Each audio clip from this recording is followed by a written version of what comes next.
stamp paper you got on WhatsApp? Well, that's probably worth zero.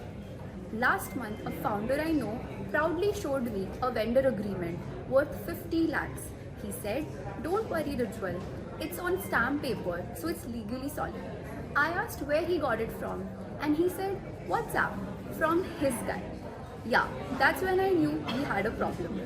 Here's the thing, stamp papers aren't that easily accessible. If the e-stamp isn't generated from an authorized state portal or licensed vendor, in the eyes of the law, it might as well be monopoly money. Here's how e-stamping actually works in India. Each state has its own approved vendors or portals. The paper must mention the purpose, buyer details, and exact amount paid. And most importantly, every e-stamp has a unique identification number that you can verify. But here's what's happening in the wild. Recycled e-stamp papers are being sold to multiple parties.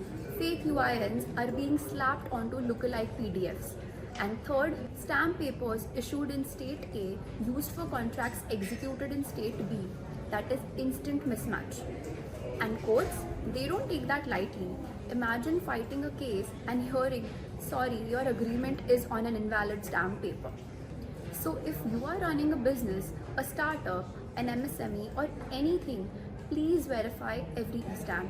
Use official portals, ask for UIN, cross-check the state of issuance, and if you are signing anything major, don't cheap out on compliance.